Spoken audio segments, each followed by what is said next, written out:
So I alluded to, as you did before we started to record, one spot left on the coaching staff. So Jerry Sullivan, who was the passing game coordinator, who's in his middle 70s, a legendary type coach.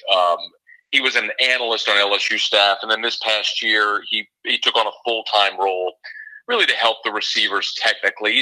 If you just Google Jerry Sullivan's name, you'll see. I mean, he's worked with the likes of Larry Fitzgerald and Anquan Bolden, and he's just got a legendary resume.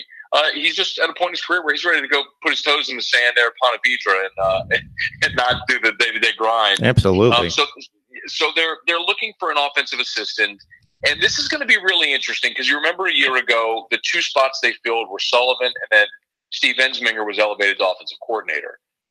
So you had two guys that were sort of football lifers, and one of the big criticisms has been the lack of innovation within the LSU offense. So I will be very interested to see what Ed Orgeron does with this hire. And the ear to the ground scuttlebutt seems to be they're going to try to bring in somebody who can maybe inject some new ideas, so sort of a modern feel of the game into this offense. I don't know that it's going to be a big name splash hire.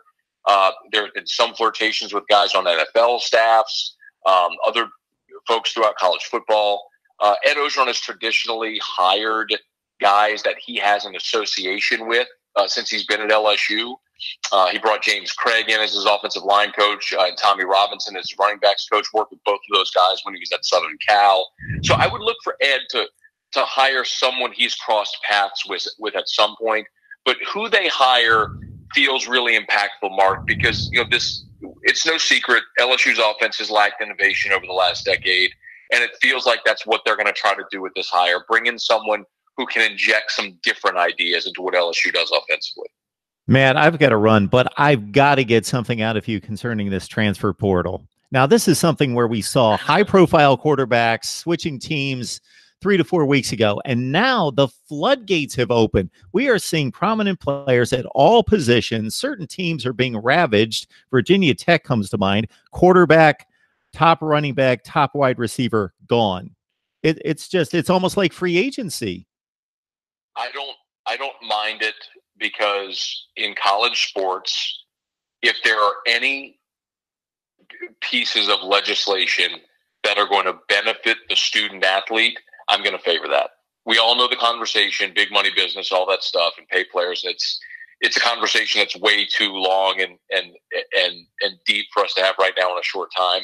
But in a very, very concise way of saying it, if something is going to benefit a student athlete, largely I'm going to be in favor of it. And even if they enter the transfer portal and leave, and if they enter the portal, they're not required to leave. It's just that other teams can contact them about potentially transferring.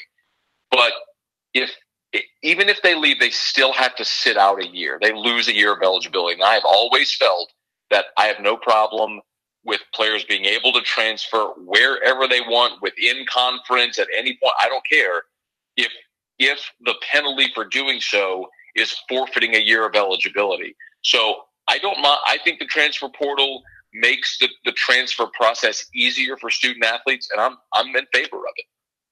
I doubt if a lot of these kids will complete the transfer if they're not confident that they can play this season. The names that I'm seeing are guys that are starting players for these teams. Well, if you're a grad transfer, sure, and you're able to play immediately, then sure. But what the portal does is it allows other teams to contact these players so they at least know what their options are. Because prior it was just like, okay, I'll just leave here, announce my transfer, and then start the recruiting process again. We'll see who calls me. At least now they have an idea of if there is an opportunity for them to go play and start somewhere for the rest of their career. I'm okay with it if it's going to benefit student athletes and make their journey easier or more beneficial. All the concerns that people have, I completely understand.